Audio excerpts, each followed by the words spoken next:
नमस्कार, मैं प्रद्युमन जोशीला, जेपी दलाल लोहारू से 4 चुनाव लड़ चुके हैं। 3 बार हारे, 1 बार जीते। लेकिन सबसे गौर करने वाली बात, तीनों बार जब वो हारे, बिल्कुल मामूली मार्जिन से, बहुत कम वोटों से, और नेताओं की जीत से ज्यादा उनकी हार की चर्चा हुई। कितने कम वोटों से वो हार गए। एक बार जब जीते तो बम्पर वोटिंग से जीते। मनोहर लाल खट्टर की सरकार में कृषि और पशुपालन मंत्री बने, नायब सिंह सैनी की सरकार में वित्त मंत्री बने, कंट्री एंड टाउन प्लानिंग, बहुत बड़े बड़े महकमे। लेकिन ये चुनाव मात्र कुछ वोटों से हार गए। जयप्रकाश दलाल की एक सबसे खास बात जो निकल करके आई कि बीजेपी के जितने बड़े तुर्रम खान हैं वो बुरी तरह से हारते हैं, लेकिन जेपी दलाल अगर हारते भी हैं तो बहुत कम मार्जिन से, और वरना तो वो जीत जो उनकी हुई वो बड़ी रिकॉर्ड तोड़ रही। जयप्रकाश दलाल की एक सबसे खास बात यह है कि कृषि मंत्री होते हुए और वित्त मंत्री होते हुए उन्होंने जो किसानों की सुध बुध ली, वो अपने आप में एक बहुत बड़ा उदाहरण है। पिछली बार 3 जगह जब उपचुनाव हुए, चाहे बड़ौदा का उपचुनाव हो, चाहे एलनाबाद का और चाहे आदमपुर का हो, तीनों जगह जयप्रकाश दलाल को बीजेपी ने प्रभारी बना करके भेजा। यानी उनकी जो चुनाव लड़ाने की अक्षमता है उसको बीजेपी का नेतृत्व भांप चुका है। पार्टी के प्रदेश के उपाध्यक्ष भी रहे, भाजपा में वर्षों से काम कर रहे हैं। और जब वो मंत्री थे तब उनकी बड़ी गजब बात यह है कि उन्होंने रोहतक के किलोई में भी जाकर के रैली की, भूपेंद्र सिंह हुड्डा के गढ़ में। उन्होंने हरियाणा प्रदेश के अलग अलग इलाकों में रैलियां की, जलसे किए, कार्यक्रम किए, और किसानों को लेकर के उन्होंने बड़े से बड़े नेताओं को हिसार की एग्रीकल्चर यूनिवर्सिटी, चौधरी चरण सिंह हरियाणा कृषि विश्वविद्यालय में जो कृषि मेला लगता है उसमें बड़े बड़े नेताओं को बुलाया। किसानों को और जाट समाज को अपने साथ जोड़ने का वो मादा रखते हैं। किसान आंदोलन के बाद लोहारू के सिंघाणी में उन्होंने एक ऐसी रैली की थी, मैं खुद उस रैली में मौजूद था, जिसमें लोग कुर्सियों पर नहीं बल्कि दरी पर बैठे थे। हजारों हजार का हुजूम, 20,000 के आसपास की रैली उन्होंने की थी। चुनाव लड़ाना जानते हैं, क्योंकि वो चौधरी बंसीलाल और चौधरी सुरेंद्र सिंह की जो मैनेजमेंट का काम है, चुनावी मैनेजमेंट का, वो जेपी दलाल ही देखते थे। सुरेंद्र सिंह के बड़े नजदीकी मित्रों में शामिल थे। सुभाष बराला प्रदेश के अध्यक्ष रहे, वर्तमान में राज्यसभा के सांसद हैं, टोहाना से विधायक भी रहे, लेकिन खुद का वजूद टोहाना के बाहर नहीं बढ़ा पाए, कोशिश ही नहीं की। हालांकि धन्ना भगत की जयंती के 2 कार्यक्रम करवा करके उन्होंने अपने आप को साबित करने का प्रयास किया कि वो जाट समाज का बीजेपी में आवाज उठाने वाले नेता हैं। लेकिन बीजेपी में जो जाट समाज के लोग हैं वो तो उनको एक्सेप्ट कर सकते हैं, बाकी लोग अभी तक उनको अपना नेता मानने के लिए तैयार नहीं। और वो बुरी हार भी हुई है।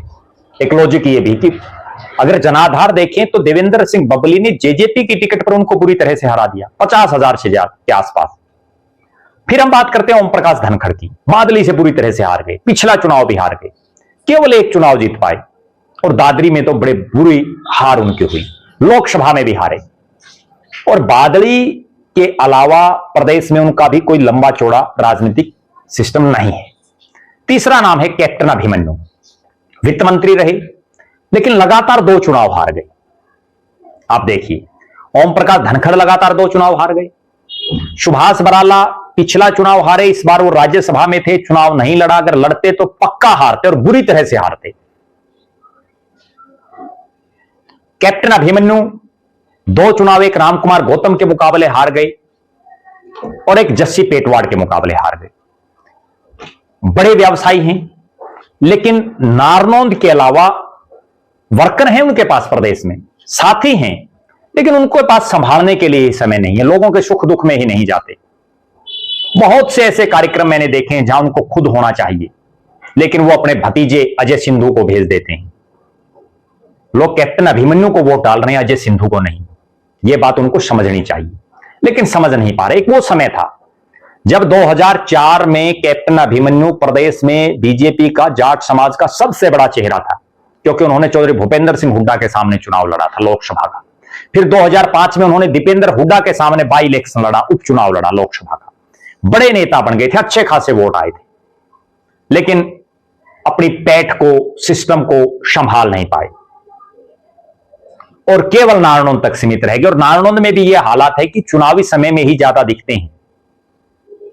अगला जो नाम है महिपाल ढांडा, लगातार 3 बार जीते, ये एक बड़ा कीर्तिमान उनके नाम है।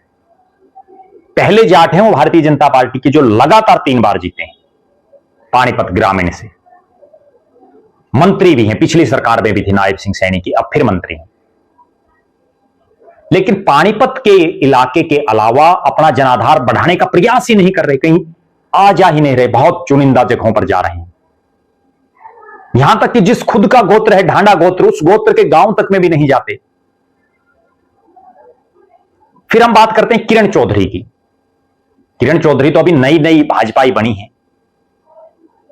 कांग्रेस ने जब उनकी बेटी की टिकट काट दी तो मजबूरी में वो बीजेपी में आई और कोई रास्ता उनके पास नहीं था। और राज्यसभा की सांसद बीजेपी ने उनको तुरंत बनाया, बेटी को मंत्री बनाया, लेकिन मां बेटी दोनों तोशाम से बाहर नहीं निकल रही। वरना चौधरी बंसीलाल का कितना बड़ा नाम, कितनी बड़ी राजनीतिक विरासत, और मां बेटी दोनों पूरी चौधर में।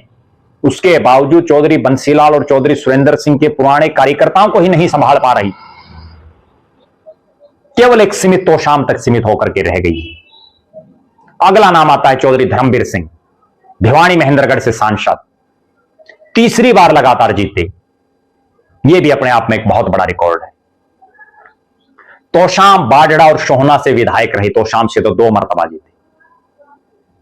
लेकिन धर्मवीर सिंह भी 3 बार सांसद बने हैं, तो उसमें एक बहुत बड़ा रोल राव इंद्रजीत सिंह का है, अहिरवाल का है। धर्मवीर सिंह भी भिवानी महेंद्रगढ़ के बाहर अपना कद नहीं बढ़ा पा रहे। एक समय था 2000 से 2005 का, मुझे आज भी याद है, जब धर्मवीर सिंह ने समान पानी के बंटवारे की मांग को लेकर के एक बहुत बड़ी यात्रा पूरे हरियाणा प्रदेश को, जो प्रभावित करने वाली यात्रा थी, वो निकाली थी। बड़ा संघर्ष किया था। वाटरमैन बोला जाता था उनको।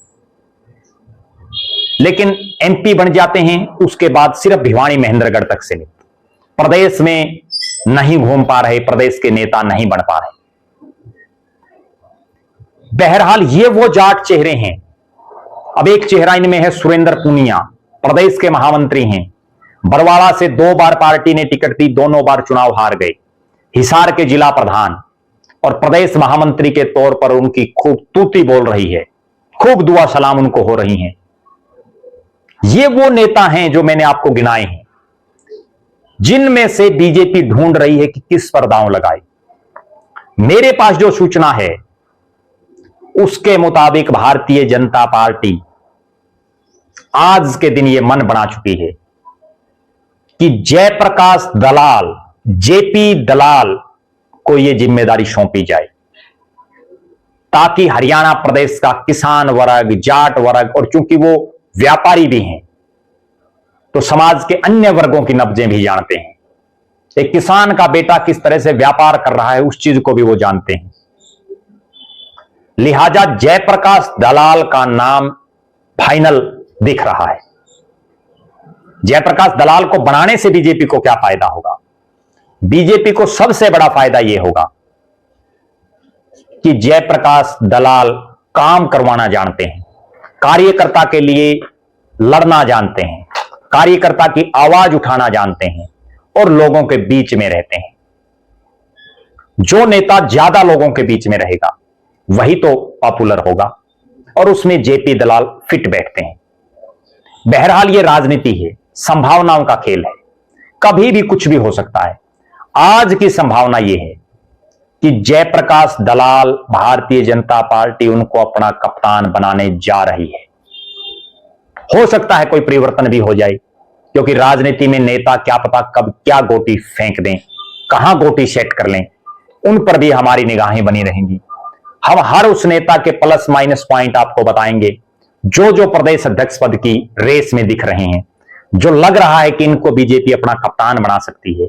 आप दर्शकों का क्या मानना है? पहला कमेंट तो आप यही करें कि क्या जाट समाज को, किसान समाज को बीजेपी अपना प्रदेश अध्यक्ष बनाएगी? आपको क्या लगता है? दूसरा कमेंट यह करें कि जाट नेताओं में से किसके सिर पर बीजेपी ये जिम्मेदारी सौंपने जा रही है। आप यह भी कमेंट करें कि भारतीय जनता पार्टी का नया प्रदेश अध्यक्ष अगर जयप्रकाश दलाल, जेपी दलाल को बना दिया जाता है तो उससे बीजेपी को कितना फायदा होगा। आप लगातार हमारे साथ बने रहें। आप यह भी कमेंट करें कि कोई और नेता जो आपके दिमाग में हो, आपको यह लगता हो कि यह नेता बीजेपी के लिए फायदेमंद रहेगा, उस नेता का नाम भी आप जरूर कमेंट करें।